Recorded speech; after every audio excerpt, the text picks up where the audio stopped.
You folks are very special. In fact, there's a sign when you go from California into Arizona on Highway 10, there is a billboard. And the billboard reads, "You are now leaving California. Please resume normal behavior." And there's a reason about that. I think California has been indoctrinated by an awful lot of people who have redefined what it is to be free, to be in control of our lives. And it is our responsibility to find other ways to talk to them. I was eventually, 15 years ago, asked to become an op-ed columnist for one of the California papers. They thought I was a psychologist. He must be liberal. I'm a conservative Christian from California. I am rarer than a spotted owl. But I think you'll find that the topic I'm speaking to will help you give you some thoughts about what can help us understand the approach we need to take in reclaiming America. Because when we live in a world where we only focus on problems, it can be very difficult for us to talk about what we're for. How many of you agree? There are a lot of easy targets, and we get passionate about what we're against. But people want to know what we're for. And part of that has to do with who are we and how do we do what we do. I love this one. Optimism is over. The layoffs, the buyouts, the bankruptcies of the past year are starting to look like the good old days. Business sucks to such a degree that unbridled optimism, the kind of wild, harebrained zest to rule the world, is now just a sign that your meds aren't working. Any ideas to when that was written? 2001, October 2001, right after 9/11. One of the things you get with age, how many of you find with age, you realize there are good times and bad times. Good economies, bad economies. Life gives you the perspective of being able to go through the difficult times and still rise again. So when we talk about this, we need to realize the job of the media is often to talk about the worst. There was a study done, Marion Wilhelm reported it, in a recent study by George Washington University. The evening news, this is ABC, NBC, CBS, was monitored for 100 nights. The research found 6,500 negative news items, only 370 positive news items. The conclusion is that we are grossly overinformed about catastrophes we can do little or nothing about. Basically, what has happened, I talked to an NBC producer. He said, "Terry, we have very good data. We know exactly what they want to watch. It has to be catastrophe, problems, car chases, anything that we have video footage of that allows us to bring it home to the viewer. It has to be 90-10. We have to have a little bit of humor." And he says, "And we have that mix, so watch our show." He said, "I'm embarrassed to tell you this, but for every year, every day of the year, we have past footage of past disasters. So if there's no current one, we can have an anniversary of an old one." Princess Di dies every year. How many of you notice that? Every year, we get a little bit more out of the tunnel. So what ends up happening, we spend an immense amount of time in front of a television awfulizing. How many of you do that? You watch the nearest disaster. We watch Paris. We can only watch a disaster approximately 2 weeks, and then they have to find something new or have an anniversary. Because we can't take it anymore. We sit there and go, "Isn't that awful? God, it's awful. It's awful." It used to be the news was focused local. They still had to fill the papers, right? So they had to find local examples. They would find Martha in the ditch. Take a picture. It's powerful. They'd have the church socials bringing casseroles to the family. They had people visiting at the hospital. We were a powerful people because the things that we approached were things we could do something about. Now we spend a tremendous amount of time talking about things we can do nothing about. And we're losing our power. And the challenge becomes, how to become more involved locally. I was just moved by Peter's talk about standing out there with the Tea Party sign. Somebody coming up and saying, "Do you really want to make a difference? Come with me." I'm impressed with both of them. The person who said, "Come with me." And for Peter, it took the time to do that, and now he's out giving classes on that. Want to know, after they had the hurricane come into New Orleans, they found a lot of people ended up in Houston. You know what they said? "We got off television. We didn't have one." We were talking to neighbors again. When we get back on our feet, we don't want to go back. You see, Television thinks that we only want to know about the disasters, but I think a lot of people have stopped watching news. How many of you agree? They don't watch it. They go to their individual interests. I haven't watched one of them in ages because it depresses them. Our job is to build on this. It's stressful. I'm sorry you had a rough day at the office, but you have the wrong house. Psychologists make stress a negative thing. I just can't stand it. Stress is a demand that is placed on you. How many of you would rather have a demanding day than a boring one? How many of you sat there going, gee, another minute's gone by. I'm excited. I like demands that are placed on me where I get a chance to make a difference. That's what achievement is about. America is based on achievement. M. Scott Peck, The Road Less Traveled, opening line, life is difficult. And you know what we've done to our next generation? We have trained them that it ought to be easy. We give them 8th place trophies. We keep letting them come home. Right? My son came to me at 16 and he said, are you going to buy me a car? I said, no. He said, everybody gets a car. I said, I don't think that's true. And even if it were true, it'll be everybody minus one. You will be the only one without a car. You will be a leader. Think it through. You could ride with anybody because everybody else have a car. You'll be the only rider. You'll be very popular. And he looked at me like, how did I get you? And he said, my birthday's coming up. He said, will you give me anything towards my car? I said, well, I used a great line, and I did steal this from a gentleman under a lot of conflict right now, Bill Cosby. But it is a great line. He said, I'll match what your friends will give you. He said, that won't be much. I said, bingo. He said, how am I going to get money? I said, I only know 4 ways that are legal. Start your own company. This is America. 7% of Americans own their own company. He said, I'm 16. I hate to break this to you, but there's 16-year-olds that have started bands. Today, there are 16-year-olds that have started online, and some of them are billionaires, for Pete's sake, for what they've created. No one knows their age. He said, well, what if I can't do that? I said, well, then you invent something somebody else needs. The musicians need a music to play. Stores need new products to serve. You come up with something new, you get creation money. You don't like that, get into sales. Building relationship with people. You build a relationship, you establish a need, you come across with a product or service, and you get money for commission on the basis of what you sell. And if none of these excite you, there's only one alternative. Find the gift God's given you in some way that you can get up in the morning enjoying your work. Make a difference for somebody in a way that they'll pay you. You do not need to be rich to be happy. I know some pretty unhappy rich people.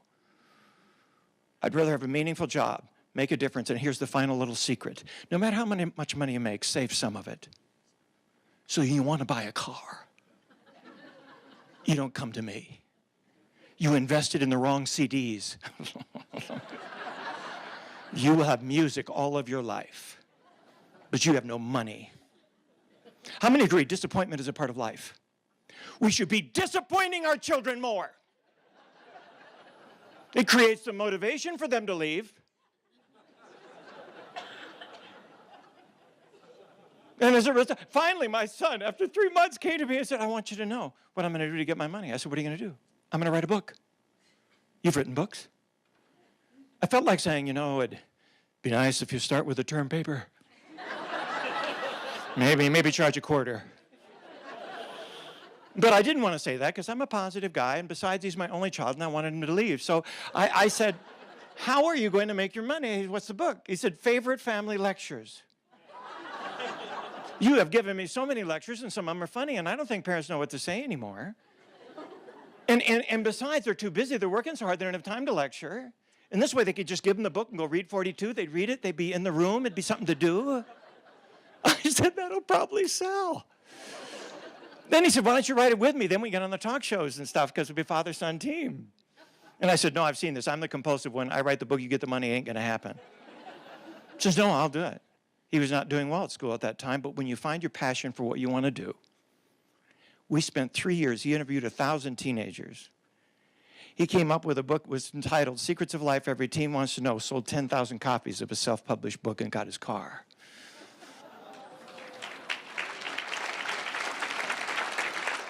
Our job is to not care so much that we give what the country's government has basically said, you are incompetent, and the only answer is the government has to take from your neighbor and give to you. That isn't confidence.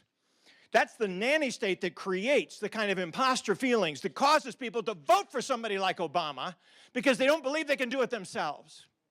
We have a crisis of confidence in this country, and it is showing in almost all we do.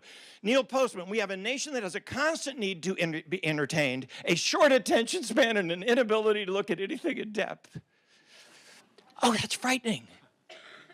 What do we got? Maybe 32, 33% conservative. Maybe you have 23% pretty strongly liberal. The rest are in the middle going on the basis of what the wave kind of goes with. And then you have a lot of low information voters. How many of you agree? Low information. And you know, here's the scary thing. When they see a conservative coming, they don't want to talk to you because you know too much. As soon as you start talking to them, oh God, it's one of those. And they exit, and then they're easily influenced by the media. You know your biggest challenge? Your biggest challenge in Utah and around this country is to get out of your comfort zone of talking to people who already agree with you. Our job is to have conversations with people who have no idea what they're doing. And they vote for the fool. What was that great Czech op-ed column the guy wrote? He says, I'm not worried about the prince of fools. I'm worried about all the fools that elected him. Twice. Many give way to victim thinking in the depression of our age, learned helplessness. Nothing I do will make any difference in what happens to me, so I might as well wait till they do it to me. Then I can sue them. We have created a victim mentality that is taking away the strength of this country. And when more and more people have part of their income that is dependent upon the government, when it comes to that voting box, it is very easy to let go and to vote for a Republican because I know they may say no to me. And I don't have the confidence to deal with it. He wrote a book called Learned Helplessness. No one was reading it because they didn't want to be seen reading it. Have you ever heard about the imposter phenomenon? That's another book that was out there. 70 to 80% of American professionals have imposter feelings. They're not imposters. People would rate their performance as effective.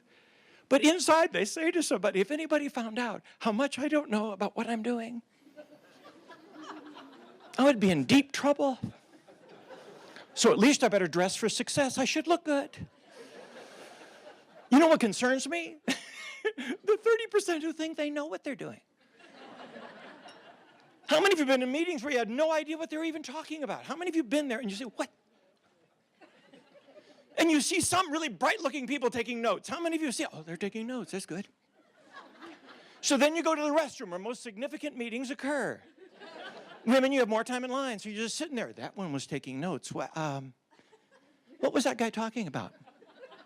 Well, I don't know. You were taking notes. Well, it was my grocery list. Had to use the time. I was not going to get it. How many of you love people who have the guts to say, I don't understand that. Could you explain it? You will have more impact on people by being a good listener and a good questioner than you ever will by talking to them. Because as soon as you give them facts, you have so many facts. Oh, I don't know anything. So really, I better leave and close down. I write columns, and I'm sure in any show, you get amazing emails and calls. And I get emails, and I immediately show it to my wife. I said, do you still love me after reading this? And then I realized how many of you have written some emails you really wished you had said slightly differently. It used to be that when you were upset and you were dictating a letter, your secretary could come back to you and say, do you think bug brain is the right salutation? And you would have a chance to adjust copy. But now we have these emails that immediately are written and they go, send. Oh, shit. So here's what I'm going to tell you. This is my response to emails. I don't respond to a whole heck of a lot to people who agree with me. I respond to the ones who disagree. If I get one of those emails, I always email them back. And I said, thank you for writing, because I know you speak for a lot of people who disagree with me. And I appreciate you taking the time to write. But something you said here, I didn't understand, and I hadn't thought about it. Could you explain that to me? It's like they go to the same seminar. They immediately write back. They say, I apologize for my initial low brain function. And I didn't think you would read it. But since you have and you give me another chance, let me explain what I meant by that. I have ended up having wonderful conversations by email and some in person with people who are diametrically different than I am. And you know the interesting thing? Some of those I've changed votes. Not by my columns, but by my listening and them realizing this guy's a little different and at least wrote me back. And they'll call me, I'm your friendly enemy.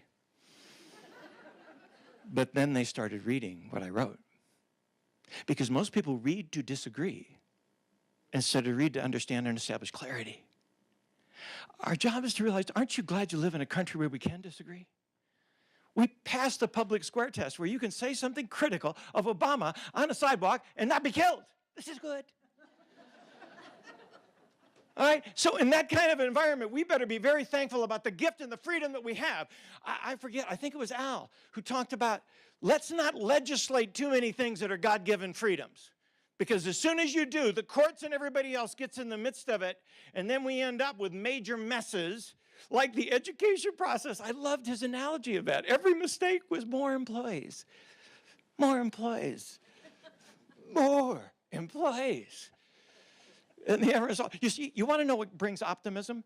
It is a track record of overcoming obstacles. Research shows the more obstacles you have overcome, the more likely it is you will be optimistic that you'll be able to handle it again. So the real challenge is, our job is not to make life easy. Our job is to increase the likelihood that people experience a certain amount of difficulty.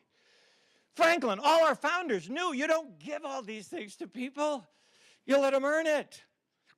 Ronald Reagan, whatever else may say about me when I'm gone, I hope it'll record what I appeal to your best hopes, not your worst fears, to your confidence rather than your doubts. My dream is you will travel the road ahead with liberty's lamp guiding your steps and opportunity's arms steadying your way. Please, he said this in 1992, the Republican convention, and he said, let me tell you my secret.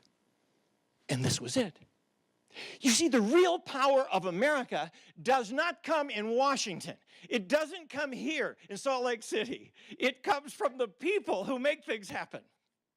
We, the people, is the power that is there. And he knew it. He didn't have any stimulus package. He just said, you're the stimulus. I'm going to free you to keep more of what you make. I'm going to free you to be the wonderful American you're capable of believing in. And I believe in you. I think strongly we need politicians who are not as focused on their own ego and more focused on putting us in a position where Americans can live the freedoms that they have and be successful again. Because when we are, there's nobody even close to us. Nobody. That's where optimism comes from. The America I know is great, not because government made it great, but because ordinary citizens like me, like my father, and like you are given the opportunity every day to do extraordinary things. She has a story to tell. Doesn't she have a story to tell? Al has a story to tell. Each of us have a story to tell. It's very similar to testimony about faith. How many of you agree? People can argue about faith and doctrine and all that kind of stuff, but let me tell you what God means to me. Nobody can argue with what you experience. They can think you're stupid. They can believe anything they want, but that doesn't stop the fact that I'm going to stand for what I want. One of the things I loved about Ronald Reagan, he knew his solid ground. When you know your solid ground, you don't worry about people liking you. We have too many politicians afraid of their own shadow. As soon as the media finds anything they did, they come to me, you did this, didn't you? And they mealy-mouth it.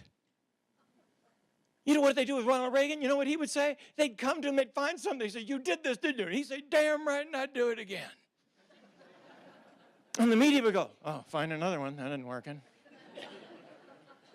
Because what they want us to do is apologize for what we think and believe. Our responsibility is to understand something. You will never always be liked. The greatest thing I've ever found in being an op-ed columnist is you will never be liked. 50% of the people aren't going to like what you write.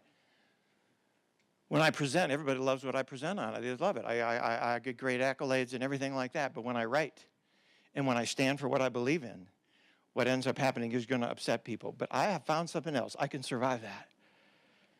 And the healthy, wonderful thing about that is the more that we do that, the more we speak up, the more you take the opportunity to go down and be one of those citizen lobbyists. Find your way, like Tim did. Were you not impressed? I'm so glad you did that in terms of the donations that will be made today. Because the reality is, he said God was calling him to be there. Somebody's got to do this. And it's going to be me, and the response of that, and you've seen how it's been blessed. I believe each of us have gifts. Each of us have a way that we're going to find a way to make a difference, and our job is to make sure we do. Maryland Alliance, optimists are probably IQ challenged Pollyannas who shield themselves from bad signs and aren't prepared when trouble strikes. Optimistic people are more willing than pessimists to read bad news about their health habits, more willing to learn about their failures on tests. They also remember bad news longer than pessimists do. Far from being unrealistic Pollyannas, optimists give up sooner than pessimists when presented with unsolvable problems. What does that mean? They don't stay with things that don't work. They find another way to get through. They're resourceful. And they are persistent.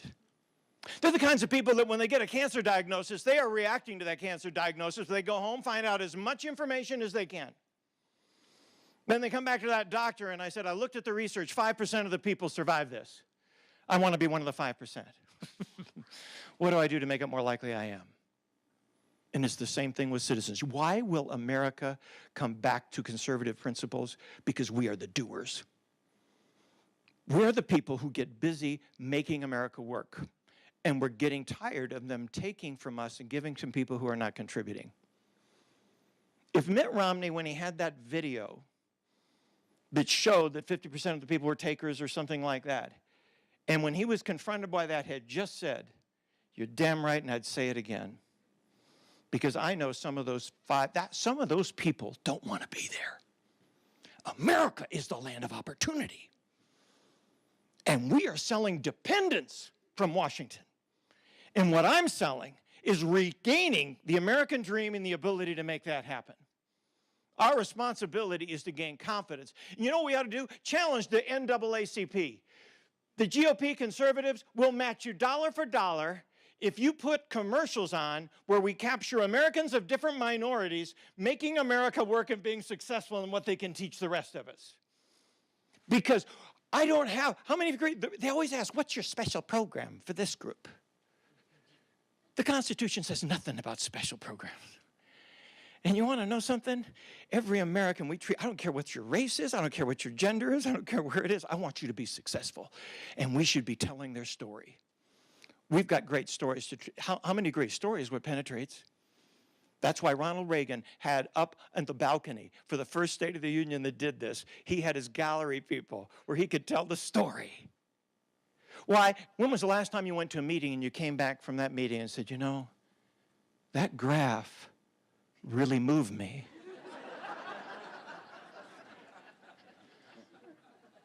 I'm going to put it above my fireplace because it just has to be there. Went up, went down.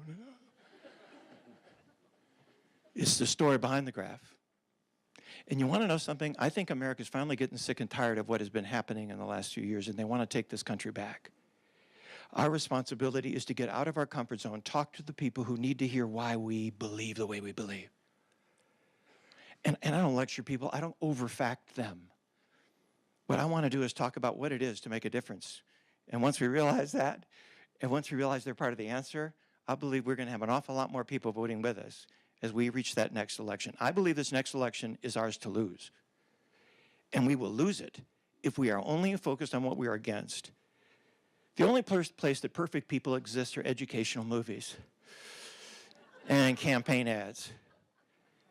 I love the quote by Pope John the 23rd. He once said, I wake at night sometimes and I think about a serious problem and decide I must tell the Pope about it. Then I wake up completely and remember that I am the Pope. I would have voted for him. We don't need perfect people in Washington. We don't need them here in Salt Lake City. What we need are real individuals with real passion for the principles that guide us. And we need to stand with them. I challenge to ground your optimism on what you're capable of doing. And then occasionally just pat yourself on the back. Don't do it visually because it does bother your neighbors, but I am a therapist. If you get in trouble, just come to me. I will help you. I thank you very much for the opportunity of presenting and being part of this, and I meant it before. I already heard today, Utah has some unique opportunities to lead. You've been blessed with some amazing representatives and senator.